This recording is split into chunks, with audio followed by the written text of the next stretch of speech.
Hey, girlfriends, we are here with Kathy Sparrow, and she is so special to me because she helped us write our book. She was our literary midwife that came alongside of us, guided us, brought light to our words and to our stories.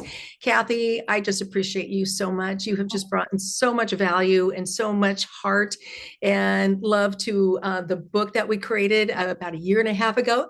And then now you have come to the Being Brave Tour magazine and helping us all write our stories. Yeah. It's well, first, Karen, thank you because I loved when I can't remember how we connected and when, but it's been a few years now. We collaborated, we brought that book to life, and it is just I've seen you blossom since the book came out too, which is awesome. And now doing the magazine, and thank you for giving me the opportunity to be here. Yeah. Yes, yes. So let's share with the ladies a little bit about you. I mean, you have been in this literary industry for over 30 years, Yeah. writing stories, helping other people bring their words to life and to blossom, and bringing books to the forefront. So tell the ladies a little bit about your background. Well, I knew from a very early age I wanted to be a writer. I loved books, I loved story. And my highlight of my week was to go to the library with my aunt. And then also whenever the Scholastic Book Fair came to school, it was just I could not wait to take my allowance money and buy books. So it's books and story have been inside of me probably since I was born. And then when I get to high school, or about to enter high school, my guidance counselor said, "So what do you want to do when you grow up?" Yeah. And I said, "Well, I want to be a writer and I'm interested in the theater." And he's, I mean, he just paused, took his glasses off, pushed my file across the desk and said, "You'll never be a writer." And he never even addressed the theater. And my mom's sitting right next to me and in this, and she said nothing. And then he went on to create this curriculum, where I had at the time we were still had typewriters, right? Typewriters and shorthand and all that support, so I could be a secretary. Because Oh no. being a nurse was not going to be in my future, even though my mother probably would have loved me being there. So for quite a while, I believed his mandate. Oh, And I started college, community college, and I was in an accounting program. But there was a class that was about writing because, of course, we had to write. And that rekindled that love of playing with words. I would still read, but I wasn't writing. I don't think I was even journaling then. And one of my instructors saw a piece I wrote about my Aunt Bean, who taught me how to knit with pink knitting needles at the age of 5. And she loved it. She says, "You need to write more of this." So, with her encouragement, I shifted my major into liberal arts and I began writing. And then, I don't know, I took a hike with my kids. By this time, I'd married young, had 2 kids, so mid-20s. Took a hike with family members, their aunt and uncle, and later I penned a piece about it, an article, an essay, and I stuck it in the mailbox. That's because we didn't have email yet. right. To the local paper called The Paper, and it was a community arts paper. And a few days later, I got a phone call from the editor, Lael Locke, and she said, "I don't publish personal essays, but I love your writing, and I'd love to have you write for me." So that I began writing personality profiles about artists and dancers and authors and all these creative people who lived in the Hudson Valley, 2 hours north of New York City, which is where I was living at the time. And I became a writer. Wow. I love this because how many people have had something, probably maybe not the same story, but somebody who told them they couldn't do what they love? Well, interestingly, I just purchased Sue Monk Kidd's memoir, and her guidance counselor has told her that she couldn't be a writer. She had to find something else to do with her life. And I went, oh my God, her too, right?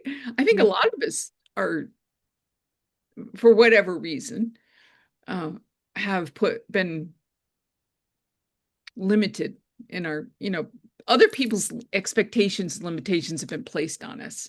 Right. And then we believe We them. believe it. Yeah, yeah. But I love though that you really noticed that those signposts along the way that little people believed in you. They saw what you could do and and then you took other steps to Yeah. step into that love that you have. And I love what you always say is bringing light.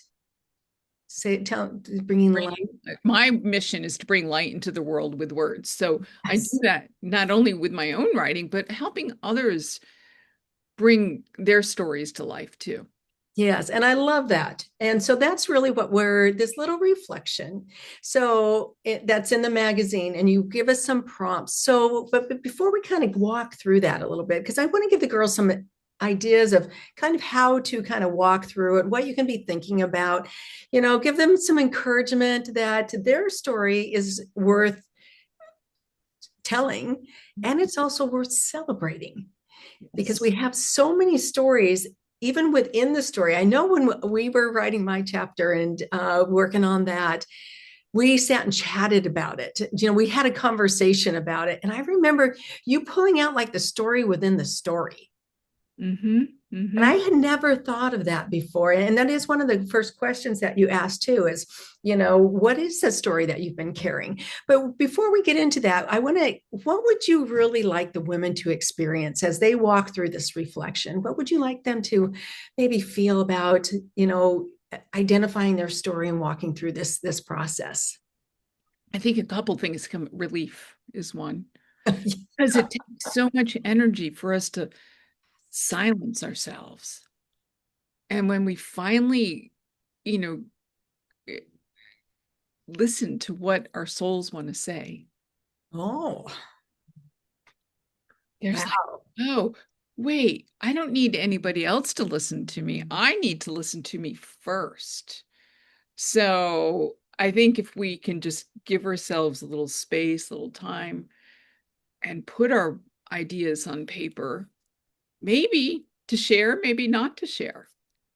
That's yes, and that came to mind because I want women to know that just because you're writing your story, which I think is really important because I know how healing it's been for myself, that it doesn't have to be to go out onto Amazon or a speaking thing, or it could just be for you to share your story. And as part of this too, you encourage us to take 15 minutes a day to just write.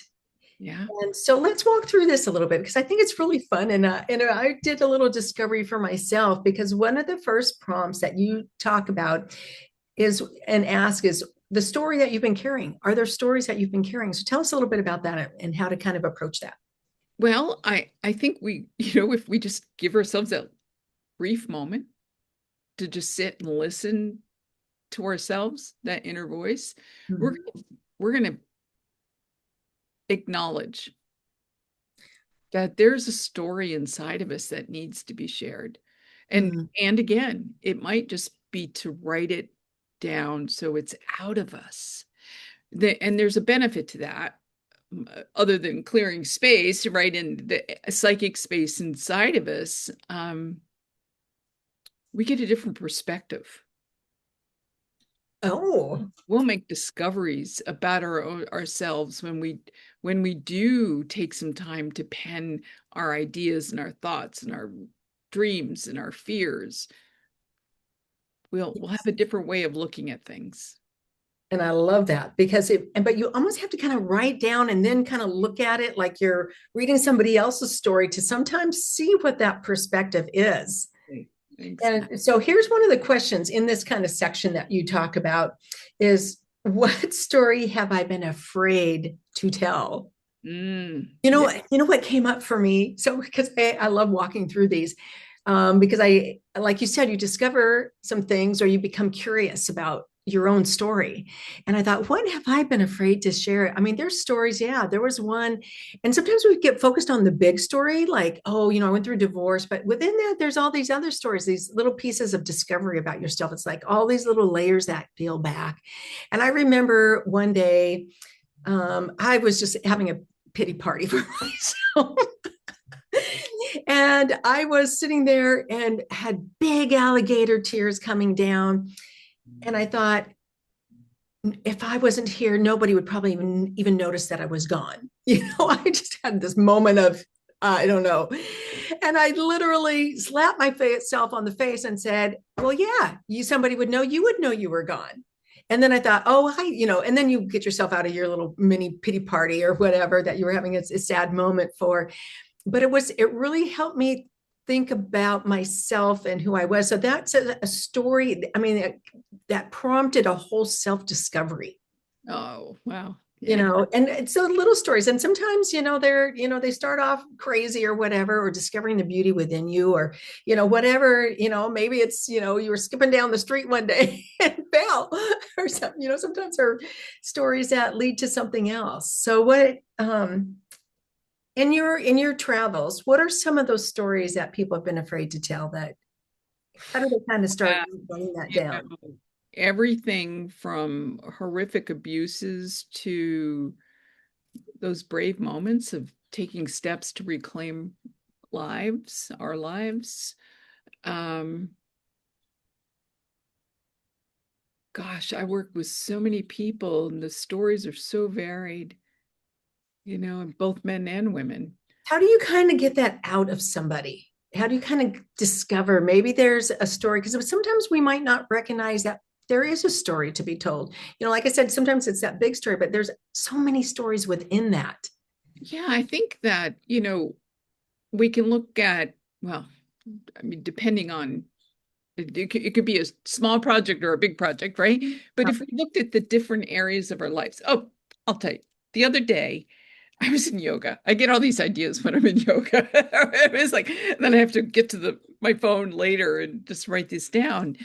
I no, it was in my gyrokinesis class actually, and she was talking about, and it's stretch your fascia and one. So and she says, just imagine your hands are being upheld by strings, right? And that immediately sparked a memory from elementary school where every year there would be an assembly where this this man brought his marionettes in, and I loved the marionettes. I just loved watching them, walk across the stage. I mean, it was just, and that sparked more ideas. So I think like one thing can lead to another. So um usually when people come to me, they have an idea of what they want to share. Mhm. I think prior to that is look for those connections, right? So from that marionette, I started having, you know, flashbacks from elementary school, like, and then I went, wow, I could do a little blog on, the 6 lessons I learned in elementary school and go, you know, go year by year, and and think about the teachers that I had and what they shared with me, right? And I remember, this is a little embarrassing and I may write it, but I'm going to speak it out loud here. In second grade, I had a teacher, she scared the bejesus out of me. Yeah. And I had to go to the bathroom, but I was afraid to ask. Oh. And I had an accident.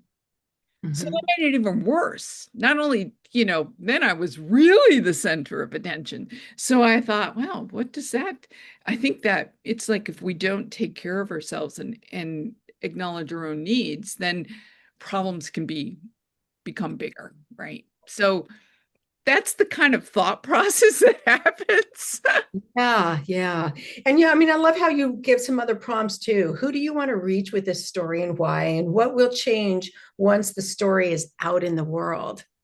And I think that a lot of that fear is what will happen if that story gets out? Will we be judged? But what I have found, and you can pipe in on this too, is that it gives other women permission to share their stories and those kind of moments that are kind of like, oh, I don't know, because we all are going through a lot of the similar things.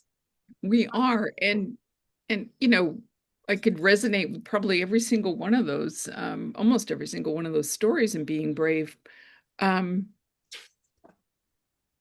and the circumstances don't always have to be the same for there to be some shared benefit. One, when we write our story, we heal. And Yes. my academic study for my master's was how the healing power of story Mm. and what happens. And so when somebody reads our stories, whether they feel inspired to write or not, there's a shared benefit. They actually experience the healing and the resolution of problems by Ooh, reading the yes. stories. So, um, that's when we think about, and that those two questions in particular are for people who want to write to publish, right? It's like you have to know your audience, who are you speaking to? And that's where, if we're wanting to write for other people, I encourage uh, my authors to imagine writing to one person. And I even have them sketch out a biography of that person so that they're pictured in their mind. And as they're writing, just imagine sitting across a table having tea or a Oh, glass of wine or something, having a conversation, right? Makes the writing flow much easier. yes. And then I think acknowledging how my life changed by sharing my story is really important because it will change. One, we'll have the satisfaction of achieving a goal, especially if we want to, Oh, I mean, for those who want to be as published authors. We've had this dream of writing, and it's not an easy task to write a book. It's not going to happen in a weekend, no matter who, you may get it outlined in a weekend, but it's not going to get written in a weekend. right.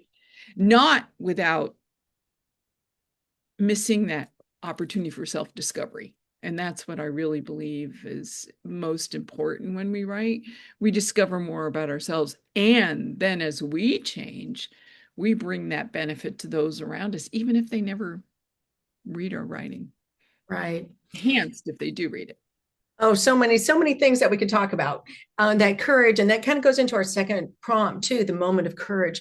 I think some moments of courage for myself as I was writing. It was written, one of the moments of courage was to go back and read it. Yes. And I heard some of the other ladies that wrote their stories too. It's like, I wrote the story, but now I'm going to go back and read it because when you're reading it, you're now the reader versus the person who's in the story. Right. And I actually read my story, I over and over, and each time I gained a new perspective or I had to cry through a certain part. But one of the things, Kathy, I think I recognized that was a lesson for me is that kind of to celebrate those moments of brave, if you will, of courage. And so when I saw that moment of courage, that kind of that pivot point, that changed kind of everything, I thought, you know what? I could have made a different decision or a different action, and I didn't. I did this, Right. and I was brave. Yeah. And I think we don't give ourselves enough credit for Yeah. being brave. And that's why what you're spearheading is so important. Yeah. Yeah, Yeah. It's recognizing that everyday brave, those little markers in our life. yeah, getting up and taking a walk rather than, pushing through another task that we often as women do. Yes. Yes. So when you talk about kind of the core elements, that moment of courage, that pivot point, um, you asked the question, the challenge I was faced with. And Hmm. what I learned was how different things are. Sometimes as I have, because I've done a lot of interviews with stories, and sometimes it's really hard for women to kind of identify that pivot point, that moment of courage, or where the road turned a little bit, because sometimes there are little markers along the way.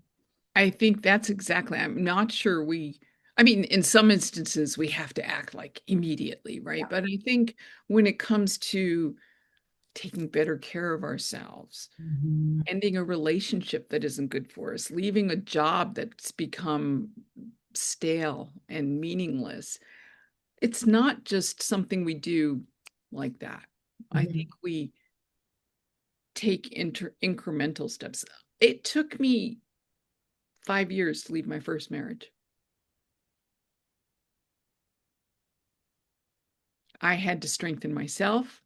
Mhm. I had to, and that took a while because I was breaking up the family, good little Catholic girl breaking up the family. That was bad, right? And I had to acknowledge that I was disappointing my father by doing that and heal that wound. I had to prepare my kids. I had to think about what was next, how to keep us, all safe and healthy during that. And it wasn't easy. I could not have done it overnight. I think, though, there comes a point, and when the decision is made, it's like we've got to do it, right? And then there's a bigger leap that we take. But I think building up to it, Right. yeah, Yes. And so identifying maybe those little markers or those little pieces along the way, because I love that too, because then it's like these little stories, that come out of that story as well. The next one is, which we talked a little bit about, is who needs to hear this, and what's at stake. And then on the little prompts and stuff, it's voice and tone check. How do I want the readers to feel? I like this. I like this question. How do you want the readers to feel? yeah, because Oh, and that changes with every project, right? What's the purpose for what we're writing? yeah. Do Hmm. do we want to inspire hope? Do we want to, you know, inspire people to take action?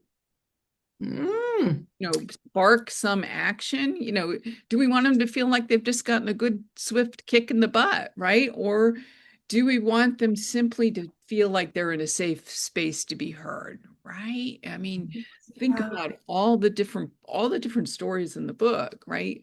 Um, there were different feeling that came with, there might have been some similarities, but Absolutely. there was, and even in, if we think about the books we read, fiction, they're all subtly, even in the same genre, they're going to make us feel a little different. Wow. That's a great question. I mean, even in these interviews, I never really thought of that. How do we want people to feel? You know what? I want people to feel, because this is kind of my overriding theme and of my story.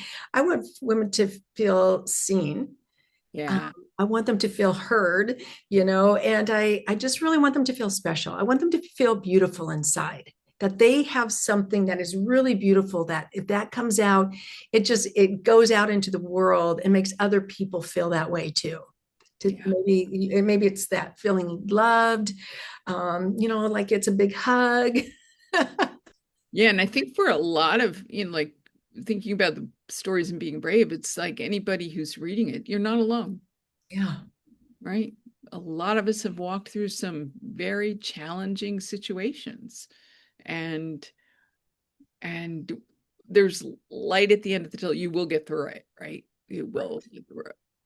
Yes, yes. So let's kind of recap and tell the ladies, so we've got the story that you've been carrying. What is that?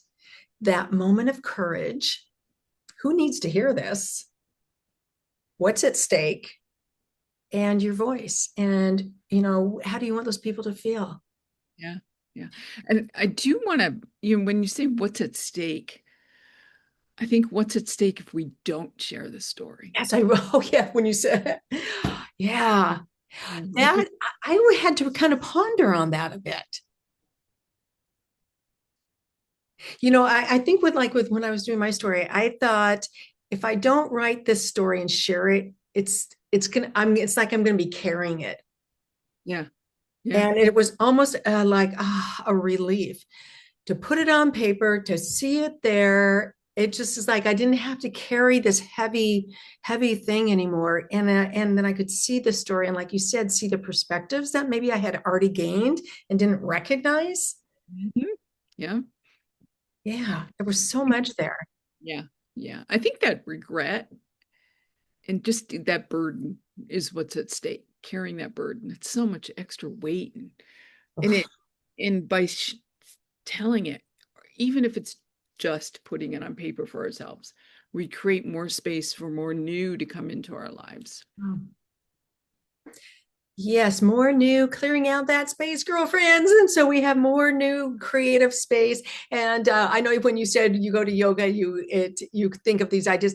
When I go drive my car too, that happens. And I create, and it's that creating space for something new, to create something new and see what's possible. All these beautiful things. So, what would be the ladies' next step as they're starting to go through this reflection and starting to write down some things? What would you like to say to those ladies who are doing that?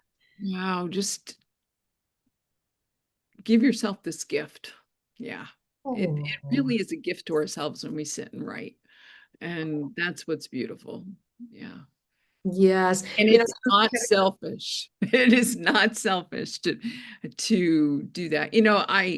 I was in a, for many years, just especially the last few, I would set aside my exercise to work and do all the writing stuff that I do. And whether I'm writing my own work or working with the clients or ghost writing, and I let go of my body.